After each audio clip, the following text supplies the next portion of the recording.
Thank you Lord. धन्यवाद, धन्यवाद, धन्यवाद, धन्यवाद। परमपिता परमेश्वर, हम आपका हृदय से धन्यवाद करते हैं। आप अद्भुत हैं, आप अनुग्रहकारी हैं।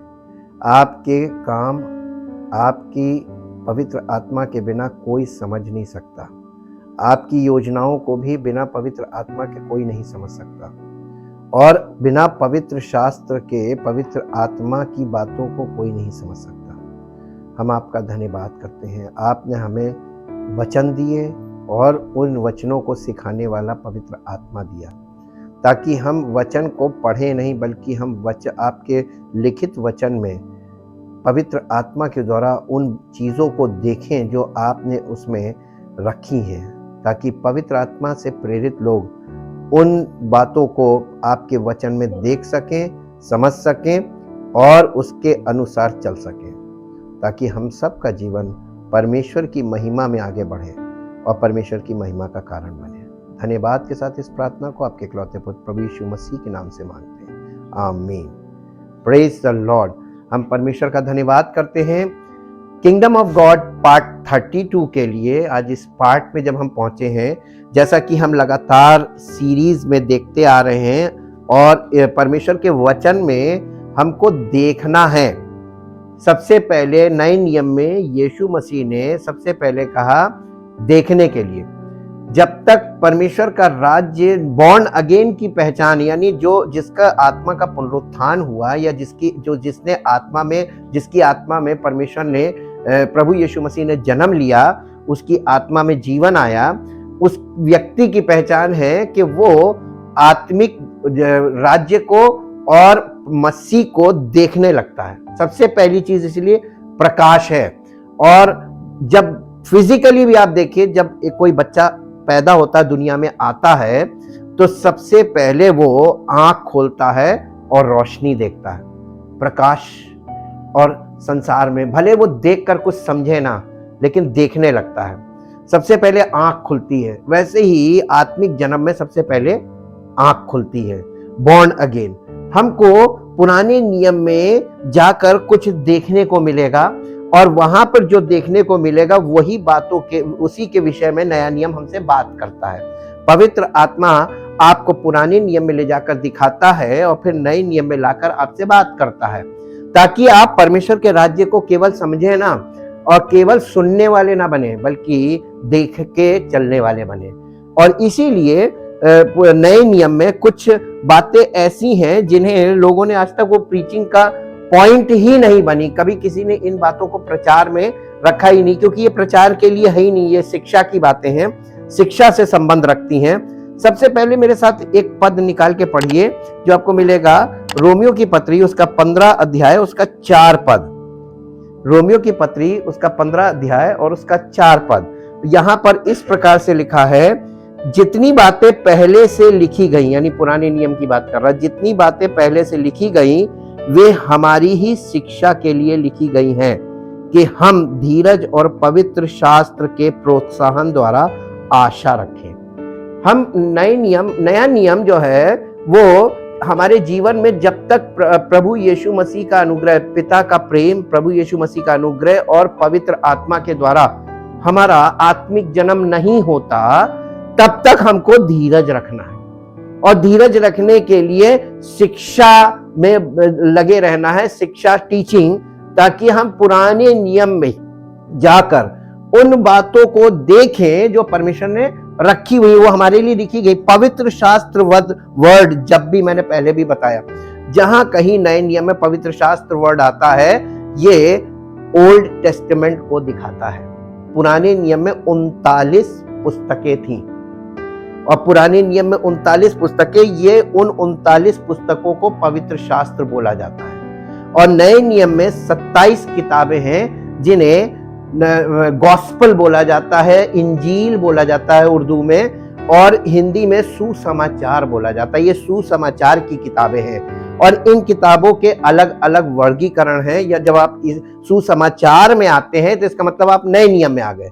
नए नियम को पवित्र शास्त्र नहीं बोला गया है, नया नियम सुसमाचार है, पुराना नियम पवित्र शास्त्र है। इसी को मिला देते हैं तो उसी को बाइबल कहते हैं। इसको यहां पर जो बात लिखी हुई है कलीसिया को, ये रोमियो की कलीसिया को पौलुस पत्री लिखकर बता रहा है कि जो बातें पहले से यानी पुराने नियम में जो कुछ हो रहा था वो हमारी शिक्षा के लिए लिखा गया है। अब सोचना यह है कि आपको वहां क्या शिक्षा मिली, आज तक लोगों ने क्या शिक्षा पाई? कोई शिक्षा नहीं दिखाई देती है, क्योंकि वहां पे जो शिक्षा है, हम जब इसमें आगे बढ़ेंगे तब आपको पता चलेगा वहां क्या शिक्षा थी जो लोग मिस कर गए और लोग वहां की विधियों को लेकर खड़े हो गए। इसी के साथ साथ एक पद और पढ़िए जो आपको मिलेगा 1 कुरिन्थियों 10 अध्याय और उसका 6 पद फिर से पढ़ेंगे। ये बातें हमारे लिए दृष्टांत ठहरी कि जैसे उन्होंने लालच किया। ये पुराने नियम का, इजराइल का इतिहास से चेतावनी ये बताया जा रहा है, यहाँ पे चेतावनी, वार्निंग दी जा रही है पुराने नियम के लोगों के जीवन से, उनके कार्यों से, जो वो परमेश्वर की सेवा समझकर कर रहे थे, लेकिन उसमें परमेश्वर नहीं था, परमेश्वर उनमें नहीं था, वो सिर्फ रिचुअल्स में ही थे। ये बातें हमारे लिए दृष्टांत ठहरी कि जैसे उन्होंने लालच किया वैसे हम बुरी वस्तुओं का लालच ना करें। हमारे लिए दृष्टांत है, पुराना नियम हमारे लिए दृष्टांत है कि उन्होंने क्या किया, वो लोग कर रहे हैं, लेकिन उसके साथ उनके अंदर किस स्वभाव में थे, किस कारण से किया, किस उद्देश्य से किया। वो उद्देश्य फिजिकल था, इसलिए परमेश्वर उनसे प्रसन्न नहीं हुआ। और इसी तरीके से आज भी लोग कर रहे हैं, फिजिकल कर रहे हैं, ये फिजिकल नहीं करना है। और इसके बाद इसी 10 अध्याय के 11 पद को देखेंगे। परंतु ये सब बातें जो उन पर पड़ी, यानी इजराइलियों पर पड़ी, दृष्टांत की रीति पर थी, और वे हमारी चेतावनी के लिए जो जगत के अंतिम समय में रहते हैं लिखी गई हैं। इसलिए जो समझता है कि मैं स्थिर हूं, आज लोगों को चैलेंज किया जा रहा है, कलीसियाई लोगों को चैलेंज किया जा रहा है, वचन चैलेंज कर रहा है, परमेश्वर का आत्मा चैलेंज कर रहा है। इसलिए जो ये समझता है कि मैं स्थिर हूं, मुझे कोई नहीं हिला सकता, वो चौकस रहे कि कहीं गिर ना पड़े। तुम किसी ऐसी परीक्षा में नहीं पड़े जो मनुष्य के सहने से बाहर है। परमेश्वर सच्चा है और वो तुम्हें सामर्थ्य से बाहर परीक्षा में ना पड़ने देगा। अब हम आपको एक जगह और ले चलते हैं, मत्ती रचित सुसमाचार उसका 22 अध्याय। ये नए नियम में सुसमाचार में बार बार पुराना नियम क्यों आ रहा है, बार बार पुराने नियम का रेफरेंस, वहां का संदर्भ क्यों आ रहा है? ये सोचने वाली और सीखने वाली और समझने वाली चीज है। और मत्ती रचित सुसमाचार उसका 22 अध्याय और 22 अध्याय का 29 पद, यहां पर यीशु मसीह कुछ कह रहे हैं। यीशु ने उन्हें उत्तर दिया, तुम पवित्र शास्त्र, फिर देखिए वर्ड आया पवित्र शास्त्र, इसका मतलब पुराना नियम, तुम पवित्र शास्त्र और परमेश्वर की सामर्थ्य नहीं जानते, इस कारण भूल में पड़े हो। आज लोग क्यों भूल में पड़े? क्योंकि ना तो वो ओल्ड टेस्टामेंट को समझ पाए और ना परमेश्वर की सामर्थ्य को जान पाए। इसलिए वो शरीर से लगे पड़े हैं और ये दिखाना मांग रहे हैं कि हमसे बड़ा कोई नहीं, और आपस में एक दूसरे से मिलान करते हैं कि वो है, हम उनकी बराबर पहुंच जाएं। अरे वो क्या है? यीशु मसीह के हमको बराबर पहुंचना है, उसके स्वरूप में प्रकट होना है, ना कि किसी व्यक्ति के, ना किसी मनुष्य के, ना किसी सेवक को। आज लोग किसको कॉपी कर रहे हैं? सेवक को, जबकि करना चाहिए था यीशु मसीह को। तो वो मिस द मार्क किसी को बोलते हैं, यही पाप है। पाप की परिभाषा जो सबसे छोटी परिभाषा है, मिस द मार्क, निशाने से चूक जाना। ये जैसे वो निशाने से चूके, वैसे यहां भी लोग निशाने से चूक गए। और ये चूकने का कारण क्या मालूम है? आत्मिक जन्म ना होना और शारीरिक रूप से कुछ करना। अब हम इसमें बढ़ते हैं, the flash and the spirit, शरीर और आत्मा। ठीक, king Saul and king David, दो राजाओं के बारे में हम देखेंगे। ये सैमुएल की पुस्तक है। सैमुएल की पुस्तक बाइबल में पुराने नियम में पाई जाती है और व्यवस्था की पुस्तकों के बाद आती है, और यहां से राजाओं की शुरुआत होती है। और सैमुएल की पुस्तक से पहले जो लोग थे उनको व्यवस्था, जो व्यवस्था भी थी, व्यवस्था के बाद कुछ पुस्तकें हैं बीच में। जब न्यायों की पुस्तक है, जैसे न्यायों की पुस्तक में हमने आपको पहले भी बताया था कि न्यायों की पुस्तक में उस समय कोई राजा नहीं होता था। अब लोग निरंकुश हो गए, जिसके जो मन में आता था वो करता था। यहोशू में भी यही है, जिसके मन में जो आता था वो करता था। आज की दशा क्या है? जिसके मन में जो आ रहा है वो कर रहा है, और जो उनको अपनी दृष्टि में अच्छा लगता था वो करते थे। ये वहां लिखा हुआ सब हम दे चुके पहले। आप पुराने में जाके देखिए, जो मैंने बताया था, लोग अपने मन की कर रहे थे, आज क्या कर रहे हैं? सब अपने मन की कर रहे हैं। मन कौन सा? मन भी दो है, शारीरिक मन और आत्मिक मन। किस मन के हैं लोग? शारीरिक मन के। तो जो शारीरिक मन के लोग होते हैं वो फ्लैशली कहलाते हैं, और जो आत्मिक मन के होते हैं वो आत्मिक कहलाते हैं। अब आप देखिए कि सैमुएल की पुस्तक दो भाग है, पार्ट 1 पार्ट 2। पहला सैमुएल, दूसरा सैमुएल, इसके दो भाग हैं पुस्तक के।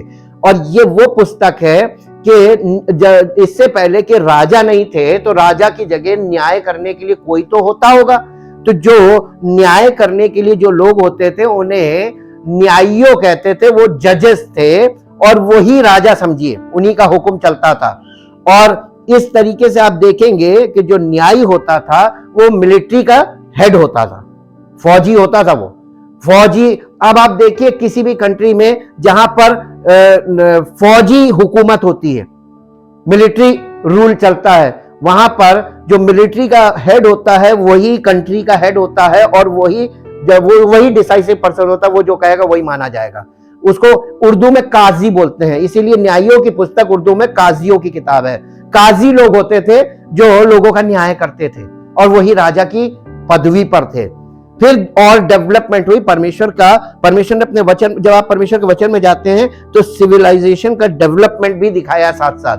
फिर उसके बाद सामाजिक समीकरण बदले। ये जो सैमुएल की पुस्तक है, ये पुस्तक न्यायियों वाले पार्ट को खत्म कर रही है और राजा वाले पार्ट को शुरू कर रही है। ये पहली बार यहां पर राजा आया दुनिया में, और वो जो न्यायी होते थे उनका रोल खत्म हुआ। तो एक व्यक्ति है जिसका नाम है सैमुएल। सैमुएल सबसे पहला, इजराइल का सबसे पहला वो था भविष्यवक्ता। हमने पहले भी बताया, ये पहला भविष्यवक्ता इससे पहले थे ही नहीं। इससे पहले जो थे वो न्यायी थे, और इसके बाद ये पहला व्यक्ति आया जिसे प्रॉफिट कहा गया। The office of the profit start from the book of Samuel. Samuel की पुस्तक से भविष्यवक्ता का काम शुरू हुआ है, और पहला भविष्यवक्ता सैमुएल है।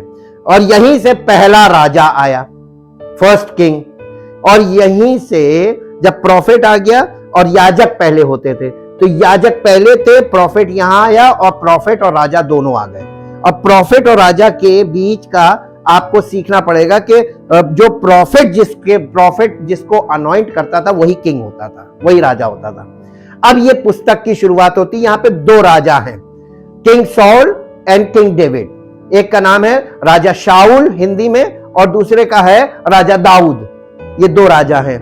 ये दो राजा, एक राजा फ्लेश को दिखाता है, दूसरा आत्मा को दिखाता है। मनुष्य का शरीर साउल है समझ लीजिए, और हमारी आत्मा दाऊद है। ऐसे मान के चलिए, ये दृष्टांत है। अपने ऊपर इस दृष्टांत में अपने आप को देखिए। अब इसको हम चलते हैं। King Saul who is seen as symbolic of the man of the flesh. देखिए, ये जो शाऊल बादशाह था, ये शारीरिक मनुष्य को दिखाता है, the flesh. For in him we see the ruin which is caused by the mind। इसके द्वारा हम देखते हैं कि किस प्रकार तबाही आई इस व्यक्ति के द्वारा, जो मनुष्य के दिमाग से आती है। ठीक, मनुष्य का दिमाग अगर शारीरिक है तो तबाही है, वो तबाह करता, अपनी चीजों को तबाह कर देता।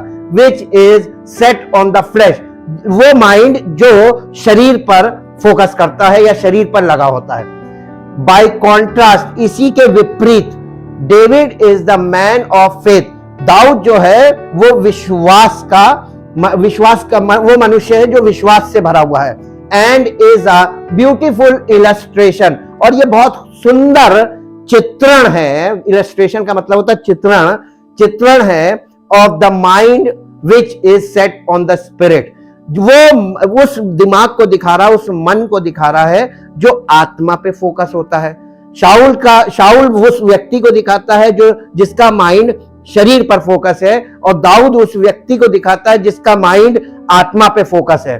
रोमियो की पत्री 8 अध्याय और उसका 6 पद, यहां पर अब आप देखिए, वहां पे जो दिखाया उसको यहां पर आप सुन के पढ़ के सीखिए। यहां पे लिखा है छठे पद में, शरीर पर मन लगाना तो मृत्यु है, परंतु आत्मा पर मन लगाना जीवन और शांति। दुनिया में जीवन नहीं है, जीवन घट रहा है और शांति नहीं है, अशांति फैली हुई है। क्यों? सब लोग शरीर में हैं, सब शरीर पे मन लगा रहे हैं, सब शारीरिक लोग हैं। अगर शारीरिक ना होते, आत्मिक होते, तो दुनिया बिल्कुल उल्टी होती। जो आज देख रहे हैं ये नहीं होता, और जो नहीं देख रहे वो होता, जो लोग सोच भी नहीं सकते हैं। इसको इंग्लिश में पढ़ें तो इंग्लिश में इस प्रकार से है, Romans chapter 8 verse 6. Now the mind of the flesh, which is sense and reason without the Holy Spirit, is death. Death that comprises all the miseries arising from sin, both here and hereafter. But the mind of the Holy Spirit is life and soul peace, both now and forever. ये यहां तक हमने इसको देखा। Samuel, अब इसमें देखिए एक तीसरा व्यक्ति आ गया। दो राजाओं के बारे में हमने बताया, एक राजा शरीर को दिखा रहा है, दूसरा राजा आत्मा को दिखा रहा है। हमारा शरीर साउल है और हमारी आत्मा दाऊद है। अब आप इस विषय पर जब ध्यान देंगे, जब दाऊद का राज्याभिषेक हुआ था उस समय शाऊल क्या कर रहा था? वो राजा था, ऑलरेडी वो राज्य उसके हाथ में था, वो राज्य चला रहा था, वो राजा था, राजा गद्दी पे बैठा हुआ था। उसी समय दाऊद का अभिषेक हुआ। और दाऊद के विषय में आप पढ़ेंगे तो फिजिकली अगर आप देखेंगे तो वहां लिखा वो जरा सा लड़का था, बालक था, यही वहां पर दिखाया जा रहा है। लेकिन वहां पर वो फिजिकल नहीं दिखाया जा रहा है, वहां पर स्पिरिचुअली आपको दिखाया जा रहा है कि शाऊल के सामने वो बच्चा था। जैसे हमारे शरीर के सामने हमारी आत्मा जब जन्म लेती है तो हमारी आत्मा एकदम न्यूबॉर्न बेबी होती है, हाँ के ना? कारण क्या है कि आत्मा बच्ची ही बनी रहती है और शरीर अपनी मर्जी पूरी कर रहा है। यही वाली चीज आपको चारों तरफ दिखाई दे रही है कि सब शरीर में काम कर रहे हैं, आत्मा कहीं नहीं दिख रही, क्योंकि किसी की आत्मा परिपक्व हुई नहीं, ना उस जमाने में हो पाई ना इस जमाने में हो पाई।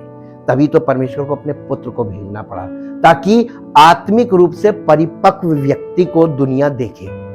और जब यीशु मसीह आया, आत्मिक रूप से परिपक्व व्यक्ति आया, उससे कोई सहमत नहीं हुआ। कारण, क्योंकि सब आत्मिक रूप से बालक थे। और आज भी वही दशा है। यीशु मसीह ने जब कलीसिया की शुरुआत की तो कलीसिया की शुरुआत इसीलिए की गई थी कि जिनका आत्मिक जन्म हो उनका आत्मिक पालन पोषण कलीसिया में हो और वो आत्मिक रूप से मैच्योर हो जैसे यीशु मसीह था। लेकिन वो भी नहीं हुआ। पौलुस को इस चीज का सामना करना पड़ा जब पौलुस जैसा सेवक लोगों को वो चीजें बता रहा था जो लोग सुनते थे उसमें। लेकिन वही वाली बात है, आत्मिक जन्म तो हो जाता था लेकिन आत्मिक रूप से वो डेवलप नहीं हो पाते थे, रहते वैसे ही फिजिकल थे। और इसीलिए वहां से जो डेवलपमेंट हुआ, जो चीजें वहां पर की जा रही थी, उन्हीं को आज और ज्यादा डेवलप कर दिया गया। और जो चीजें नहीं होनी चाहिए थी, इमेच्योर थी, समय के साथ बच्चा जैसे बालकपन की चीजें छोड़ता है और डेवलप होकर आगे बढ़ता है, वो नहीं हुआ। ट्रांसफॉर्मेशन कलीसियाओं में लोगों की जिंदगियों का नहीं हुआ। वो एक लेवल पे वही पकड़ के खड़े हो गए। उसी को ट्रेडिशन बोलते हैं और उसी को परंपरा बोलते हैं। वो रीति विधियां बन गई। आज वो रीति विधियां हमारे लिए एक ऐसी रुकावट बन गई है कि परमेश्वर उस पार है, बीच में रीति रिवाज और हम इस पर, हम रीति रिवाज पकड़ के खड़े। अब परमेश्वर हमको कभी एक्सेप्ट नहीं करेगा, क्योंकि परमेश्वर ने अपने पुत्र का बलिदान दिया है। और उस पुत्र ने कलीसिया की स्थापना क्यों की थी? इसलिए कि रीति रिवाज पकड़े लोग, इसलिए कि परमेश्वर के पुत्र के स्वरूप में प्रकट हो। नहीं हुआ। इसी को हम यहां पर आकर फिर देखेंगे। सैमुएल कौन आ गया? सैमुएल के बारे में बताएंगे। Samuel the voice of God. Samuel वो व्यक्ति है जो परमेश्वर की आवाज के रूप में प्रकट हुआ। उसके शरीर को मत देखिए, वो कहां से पैदा हुआ, कैसे पैदा हुआ, इस चीज को भी आप मत देखिए। सैमुएल बहुत वैसा था, बहुत पावरफुल था, ये भी मत देखिए। सैमुएल एक मनुष्य था, शारीरिक मनुष्य, और उसको परमेश्वर ने इसलिए उत्पन्न किया था कि परमेश्वर की आवाज उसके द्वारा इन दोनों राजाओं को सुने दोनों राजा, शाऊल भी सुने, दाऊद भी सुने। इसलिए मैंने आपको बताया था ना कि दोनों का अभिषेक किसने किया था? सैमुएल ने किया था। सैमुएल ने ही शाऊल का अभिषेक किया था, सैमुएल ने ही दाऊद का अभिषेक किया था। लेकिन इसमें अंतर यह है कि सबसे पहला राजा शाऊल था, और शाऊल जो है वो शरीर को दिखाता है। उसका चुनाव किसने किया था? क्या परमेश्वर ने उसको चुना था या लोगों ने? वो लोगों का चुना हुआ राजा था। परमेश्वर ने अनुमति दे दी थी कि ठीक है कर लो। परमेश्वर को मालूम था कि पहले शरीर और फिर आत्मा, पहले शारीरिक फिर आत्मिक, ये नियम चला आ रहा है। पहले शारीरिक आदम फिर आत्मा देने वाला, जीवन की आत्मा देने वाला। तो यीशु मसीह बाद में आया, अंतिम आदम। इसीलिए सेकंड नंबर पे परमेश्वर का जन आता है, फर्स्ट नंबर पे कौन आता है? शारीरिक। तो शाऊल जो था वो लोगों की पसंद था। लोगों ने कहा कि हम इसको राजा बनाना मांगते हैं, क्योंकि वो शारीरिक तौर पर सब लोगों से लंबा था। मनुष्य बाहरी रूप देखता है, ये लिखा हुआ। दाऊद के अभिषेक के समय परमेश्वर ने सैमुएल से यही बोला था कि तू उसके डील डॉल को मत देख, उसके शारीरिक हाव भाव को मत देखो, उसकी शारीरिक पहुंच मत देखो, उसकी शारीरिक देखने में जो बहुत बढ़िया लग रहा है, बहुत ऊंचा, बहुत प्रभावशाली लग रहा है, बहुत पैसे वाला है, सांसारिक तौर पर बहुत धनी है, बड़ी प्रॉपर्टी, उसके बाद ये सब शारीरिक देखना है, उसको मैं एक्सेप्ट नहीं करता हूं। उसने कहा मैं जिसको एक्सेप्ट करूंगा वो लोगों की दृष्टि में तुच्छ होगा, मेरी दृष्टि में वो टॉप होगा। और यही शरीर और आत्मा की आज तक लड़ाई चली आ रही है। आज भी मनुष्य, शारीरिक मनुष्य मालूम क्या देखता है? उस बिल्डिंग में जाएंगे, वो एक तो चर्च को बिल्डिंग बोलते हैं, बिल्डिंग को चर्च मानते हैं, वहां जाएंगे जो बड़ी बिल्डिंग है, वहां जाएंगे जहां का पास्टर बहुत अमीर है, जिसके पास बहुत प्रॉपर्टी है, बड़ी गाड़ियां हैं, ढेर सारे लोग हैं। वहां ये शरीर क्या देखता है? शारीरिक चीजें देखता है। लेकिन परमेश्वर आत्मा से संबंध रखता है, आत्मिक लोग परमेश्वर के लोग हैं, बिल्कुल उल्टा है। इसलिए हम इसको आगे बढ़ते। सैमुएल जो था वो परमेश्वर की आवाज बनकर आया, एक मनुष्य, द बैरननेस ऑफ हन्ना। उसकी इस पुस्तक की शुरुआत सैमुएल के जन्म से ही होती है। सैमुएल की सैमुएल की किताब जो है वो सैमुएल के जन्म से शुरू होती है, और फिर दो राजा उसमें आ जाते हैं, शाऊल और दाऊद। लेकिन ये जो बच्चा है, द बैरननेस ऑफ हन्ना, इसकी मां का नाम था हन्ना।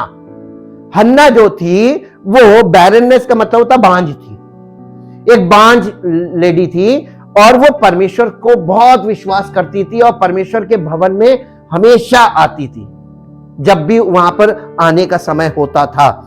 Coming as it does at the beginning of this book to illustrate, ये हन्ना का जो बांझपन है यहां पर, ये भी फिजिकल नहीं है, इसमें भी परमेश्वर आपको कुछ आत्मिक दिखा रहा है। इसमें आत्मिक क्या मालूम है? इलस्ट्रेट फिर आया चित्रण। इसके बांझपन का मतलब है कि यहां पर the spiritual state of Israel, Israel the nation बन गया था, इजराइल एक राष्ट्र बन गया था। ये अब्राहम के वंशज थे, 12 गोत्र और एक राष्ट्र बन गया। लेकिन समस्या क्या हुई मालूम है? आत्मिक तौर पर ये बिल्कुल बांझ थे, इनका स्पिरिचुअल स्टेटस था वो बांझ था। ये इस हन्ना के बांझपन से ये दिखाया जा रहा है कि इजराइल में कोई भी स्पिरिचुअल नहीं था, स्पिरिचुअल मैच्योर नहीं था, परमेश्वर से को प्यार करने वाला, परमेश्वर को जानने वाला, परमेश्वर की सुनने वाला, परमेश्वर की बातों को दूसरों को बताने वाला कोई नहीं था। तब परमेश्वर ने एक बच्चे को तैयार किया, और यही स्त्री हन्ना है जिसको परमेश्वर के भवन में जब गई तो वहां पर परमेश्वर की ओर से इसको वरदान मिला, इसको एक पुत्र का वरदान मिला। और इसने वहीं पर ये इस बात की मन्नत मानी थी कि जो लड़का मुझे मिलेगा, इस लड़के को मैं परमेश्वर की सेवा के लिए मंदिर में छोड़ दूंगी। और दूर छुड़ाते ही इसने उसको वहां छोड़ दिया था, एली के पास। ठीक, हम और इसके चित्रण में केवल हैं, अब ये याद रखिएगा, हम इसका स्पिरिचुअल स्टेटस देख रहे हैं। और ये देखिए कि Samuel who became human expression of the voice of God to both Saul and Daud. Daud और साउल राजा के लिए वो एक ऐसे व्यक्ति के रूप में जो परमेश्वर की वाणी उन दोनों को सुनाए, वो व्यक्ति था Daud, Samuel. The chosen instrument of God, वो परमेश्वर का चुना हुआ एक हथियार के समान था Samuel of God to close the realm of the जजेस, जो न्यायियों की पुस्तक की जो एक्टिविटीज थी उसको स्टॉप कर रहा है, उसको बंद कर रहा है, and to introduce the beginning of the prophetic ministry, और भविष्यवाणी की सेवकाई की शुरुआत कर रहा है, इसलिए वो पहला भविष्यवक्ता था। एंड ऑफ द मोनार्की, और भविष्यवाणी की सेवकाई, और मोनार्की का मतलब होता है राजाओं के, राजा का शासन शुरू कर रहा। तो पहला राजा उसी ने ऑर्डेन किया था या उसका अभिषेक किया था, वो था Saul. The barrenness of Hannah coming as it does at the beginning of the book to illustrate the spiritual state of Israel. Israel के की आत्मिक दशा जो थी वो एकदम बांझ के समान थी, वो फ्रूटफुल नहीं थे, फलवंत नहीं थे आत्मिक तौर पे। तो ये चीज इसके बांझपन से दिखाई। और the people of God had fallen into a state of utter infertility and barrenness. यहां पर यह बताया जा रहा है कि वो लोग जितने थे सब अब्राहम के वंश के लोग थे, और ये परमेश्वर की विधियों को कैसे मान रहे थे, परमेश्वर की आज्ञा को कैसे मानते थे, ये बताया जा रहा है। द पीपल ऑफ गॉड, परमेश्वर के लोग, had fallen into a state of utter infertility. Infertility का मतलब होता है कि कुछ उत्पन्न ना कर पाने की दशा में आ गए थे, यानी बांझ, यानी आप कुछ अपने आपके जीवन से कुछ अच्छा पैदा नहीं हो रहा, आपके जीवन में फल नहीं, आप ये मान के चलिए उनके जीवन से कोई फल नहीं प्रकट हो रहा था। एंड बैरननेस, और ये ही बांझपन था।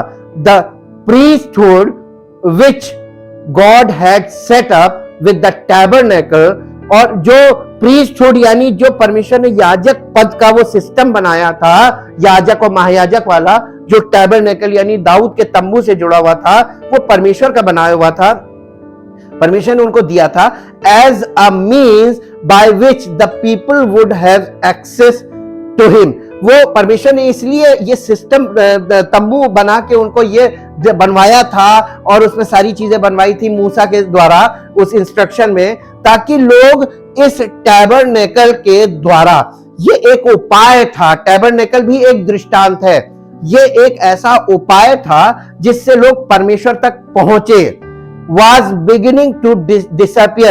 और ये जो परमेश्वर का ये जो तंबू था, ये जिससे लोग, पापी मनुष्य परमेश्वर से कैसे मिलेगा, इस चीज को दृष्टांत के रूप में वहां पे दिखाया जा रहा था, और बलिदान के द्वारा, ताकि लोग प्रैक्टिकली सीखें कि बिना लहू के पापों की क्षमा नहीं है, और बिना शुद्ध हुए परमेश्वर की उपस्थिति में जा नहीं सकते अंदर, और बिना परमेश्वर के अप्रूव के हम उसके होली ऑफ होलीज में नहीं जा सकते।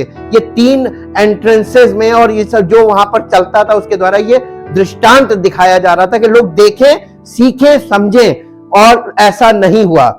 was beginning to that, और ये सब चीजें धूमिल होने लगी थी, एकदम ढीली पड़ गई थी। जैसे आज परमेश्वर की बॉर्न अगेन गायब है, और परमेश्वर की जो असली जो वो चाहता था वो चीजें सब गायब हो गई, अब सिर्फ रिचुअल्स रह गए। इसीलिए हम आगे इसमें देखते हैं कि हैड डीजेनरेटेड टू मियर, देखिए इसमें बता रहा है ये तंबू की जो विधियां जिस मकसद से वहां पर रखी गई थी, जो परमेश्वर ने उनको वो दिया था, पिक्चर दी थी तंबू की, पिक्चर मूसा के तंबू की, कि लोग जाने कि आंगन तक वो क्यों आ सकते, अंदर क्यों नहीं जा सकते, बिना लहू के क्षमा नहीं होगी। और मसीह आएगा तो उसके द्वारा हम सब परम पवित्र स्थान में जाने के लायक हो जाएंगे, परमेश्वर की आत्मा हमें ग्रहण करेगी। ये सब वहां पे मैसेजेस थे इसमें, और ये मैसेजेस सब ढीले पड़ गए और इसकी जगह क्या आ गया, डीजनरेटेड का मतलब अंश अंश करके मृत्यु की ओर बढ़ना।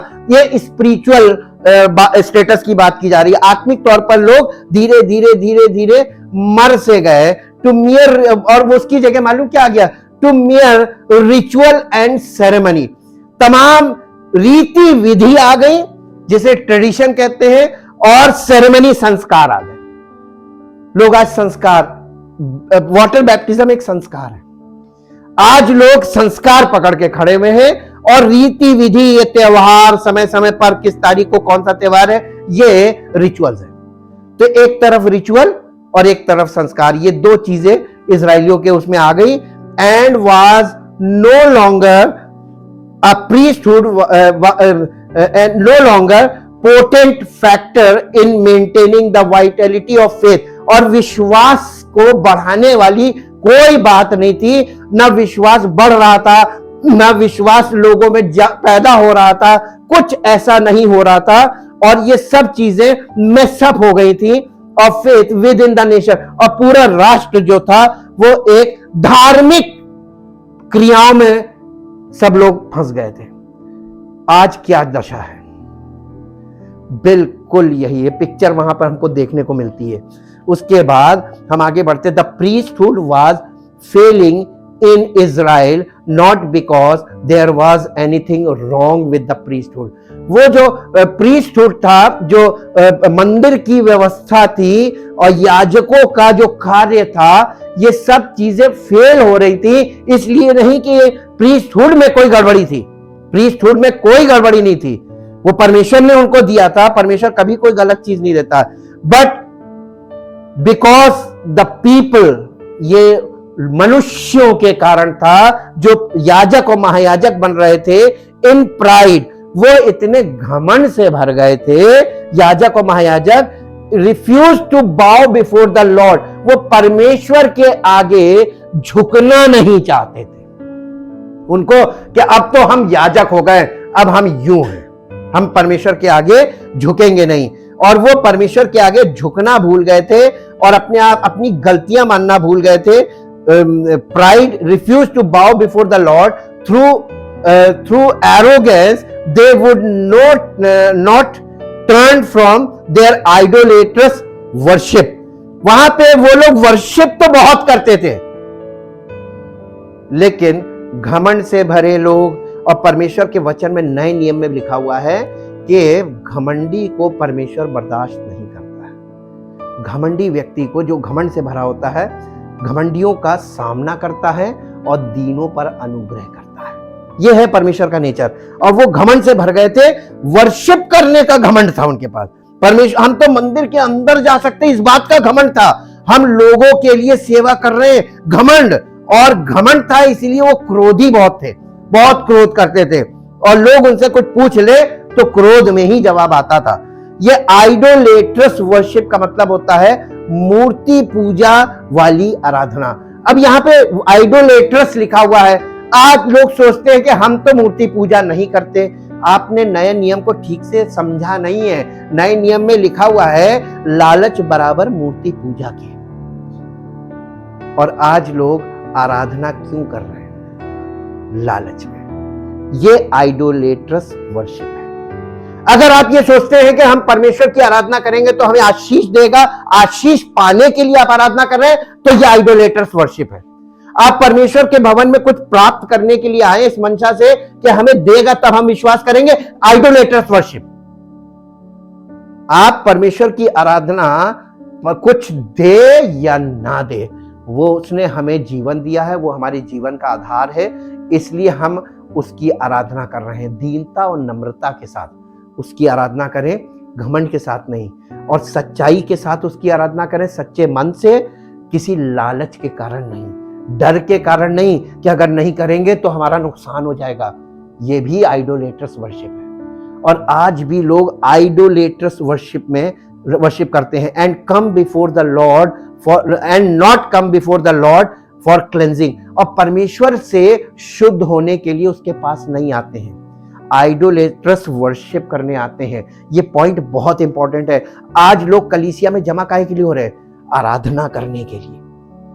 जबकि यीशु मसीह ने कलीसिया की स्थापना क्यों की थी? ताकि परमेश्वर के वचन के द्वारा और पवित्र आत्मा के कार्य हमारे जीवन में हो, ताकि हमारा हृदय शुद्ध हो, हमारी आत्मा शुद्ध हो, हमारा स्वभाव परिवर्तित हो, परमेश्वर के योग्य हमारा स्वभाव बने, यीशु मसीह के समान हमारा स्वभाव बने।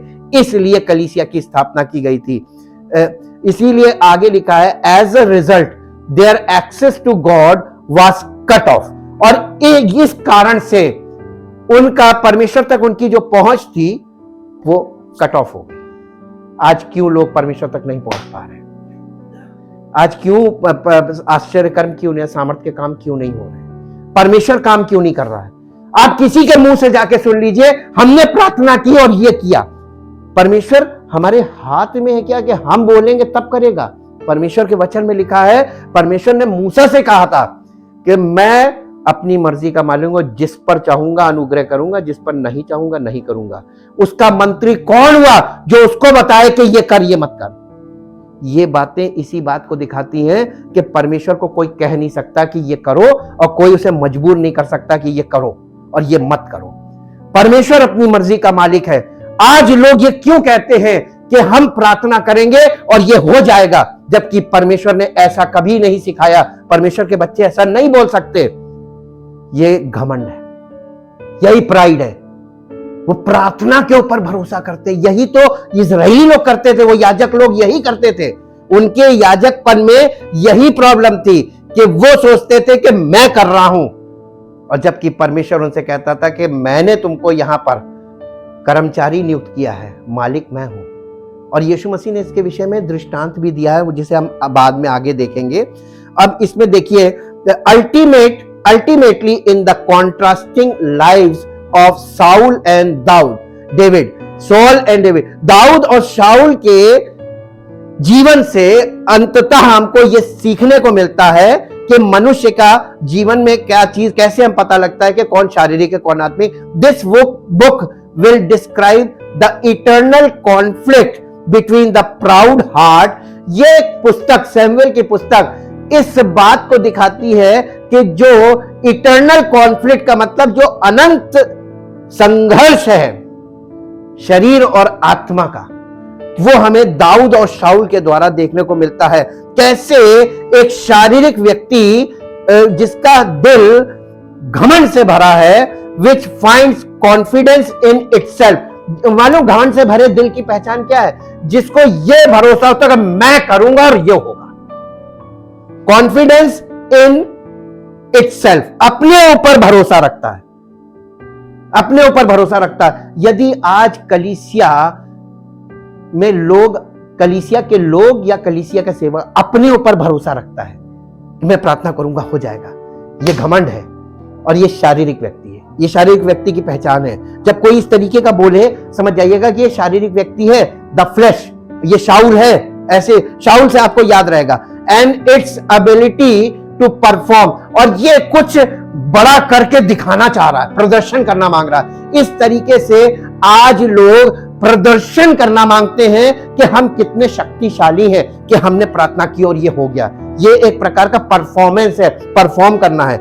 लेकिन इसी का उल्टा, and the humble spirit which looks to God, एक दूसरी तरफ दाऊद है जो ये दिखाता है कि एक दीन और नम्र आत्मा वाला व्यक्ति जो परमेश्वर की ओर देखता है, परमेश्वर पे इन अटर डिपेंडेंस, और पूरी तरीके से परमेश्वर के भरोसे है, निर्भर करता है परमेश्वर पे। दस receives all the fullness of divine blessing, और वही व्यक्ति परमेश्वर की आत्मिक आशीषें, सारी आशीषें की भरपूरी प्राप्त करता है। दाऊद आत्मिक व्यक्ति था, इसलिए उसे परमेश्वर की आत्मिक आशीषें प्राप्त की, और इसलिए आप उसके जीवन से देखिए कि प्रभु यीशु मसीह किसके वंश से आया। क्यों? दाऊद को आप वहां पर जाकर देखेंगे, अभी हम लोग पार्ट में देखेंगे कि शाऊल कितना पावरफुल था और दाऊद कितना कमजोर था, और परमेश्वर किसके साथ था? दाऊद के साथ। क्यों? क्योंकि दाऊद स्पिरिचुअल व्यक्ति को दिखाता है, हमारी आत्मा को दिखाता है। हमारी आत्मा कितनी भी निर्बल क्यों ना हो, लेकिन हमारी आत्मा के साथ पवित्र आत्मा सामर्थ्य के रूप में हमारे अंदर है। पवित्र आत्मा परमेश्वर है और पवित्र आत्मा परमेश्वर के रूप में हमारी आत्मा के साथ है। जैसे परमेश्वर दाऊद के साथ था, वैसे ही हमारी आत्मा के साथ पवित्र आत्मा है। और इसलिए हम इन चीजों को आपके साथ इसलिए बांट रहे हैं ताकि आप इन बातों को समझें। इन आवर क्रिश्चियन लाइफ, हमारे मसीही जीवन में, we struggle between our old life which the scriptures call life in the flesh, जिसे परमेश्वर का वचन, स्क्रिप्चर का मतलब भी ओल्ड टेस्टामेंट है, जिसे परमेश्वर का वचन लाइफ इन द फ्लैश, शरीर में जीवन को दिखाता है, and our new life which is life in the spirit, और हमारा नया जीवन जो हमारी आत्मा में जीवन है वो जो है उसको दिखाता है। Saul who represents the flesh reigns first, शाऊल जो था वो शारीरिक लाइफ इन द फ्लैश को दिखाता है कि वो शरीर में जीवन को दिखाता है और सबसे पहले उसने राज्य किया, बट गॉड रिजेक्ट्स हिम, लेकिन परमेश्वर ने उसे रिजेक्ट किया एंड अनॉइंट्स डेविड, और दाऊद का अभिषेक किया द स्पिरिट, या जो आत्मा को दिखाता है, टू रेन इंस्टेड, जो ताकि वो राज्य करे बजाय शाऊल के। ये दिखाता है कि परमेश्वर हमारे जीवन से ये चाहता है कि हमारा शरीर राज्य ना करे, बल्कि परमेश्वर की आत्मा के द्वारा जो जीवन हमारी आत्मा में आया, हमारी आत्मा मैच्योर हो और हम आत्मा के अनुसार जीवन व्यतीत करें। वो for no understandable natural reason Saul seeks to kill David. और आप देखेंगे जब दाऊद और राजा साउल की कहानी में आप देखिएगा कि साउल के पास कोई ऐसा यानी कारण नहीं था कि वो दाऊद का प्राण ले, बेवजह उसके प्राणों का प्यासा वो रहता है। Just as Jesus was hated without cause, जैसे कि यीशु मसीह का ऐसा लोगों ने विरोध किया बिना किसी कारण के, कोई कारण नहीं था उसके विरोध का, लेकिन उसका विरोध आज तक लोग कर रहे हैं क्योंकि शरीर और आत्मा दोनों का विरोध है। So Saul hated David likewise, जैसे साउल दाऊद से नफरत करता था वैसे ही likewise so the flesh hates the things of the spirit, वैसे ही हमारा शरीर जो है वो हमारी आत्मा से नफरत करता है, वैसे ही वो हमारी आत्मा को मार देना चाहता है जैसे साउल दाऊद को मार देना चाहता था। हम परमेश्वर का धन्यवाद करते हैं। आपको जब ओल्ड टेस्टामेंट में जाते हैं, ये पूरा पुराना नियम जो है ये दृष्टांत स्वरूप है, वहां पे आप वो चीजें देखिए जो पवित्र आत्मा दिखा रहा है। Thank you thank you thank you Lord, thank you Jesus. परम पिता परमेश्वर, हम आपका हृदय से धन्यवाद करते हैं आपके पवित्र वचनों के लिए, पवित्र आत्मा के द्वारा जो हमें स्पष्ट किए जाते हैं। अब प्रभु हम धन्यवाद करते हैं कि हम आपके वचन में देख सकते हैं और देख के समझ सकते हैं और नए नियम की बातों में को हम पूरी तरीके से समझ सकते हैं। क्यों नए नियम में ऐसा कहा जा रहा है, यीशु मसीह ने क्यों ऐसा कहा, उसके बाद उसके चेलों ने क्यों ऐसी बातें लिखी, क्योंकि प्रभु जो कुछ वहां पर आपने हमको दिखाया उससे तो यही लगता है कि नए नियम में यीशु मसीह उन कमियों को हमको प्रकट कर रहा है जो पुराने नियम के लोगों में थी। परमेश्वर उनसे प्यार करता था, परमेश्वर उनको अपने लिए चुनता था, लेकिन उनके शरीर के कारण वो परमेश्वर की आत्मा के अनुसार नहीं बल्कि अपनी शारीरिक इच्छाओं के अनुसार चलते थे और परमेश्वर की इच्छा के विरुद्ध जीवन व्यतीत करते थे। आपकी महिमा अपरंपार और आपका नाम महान है। धन्यवाद के साथ हम इस प्रार्थना को आपके इकलौते पुत्र प्रभु यीशु मसीह के नाम से मांगते हैं, आमीन। Praise the Lord.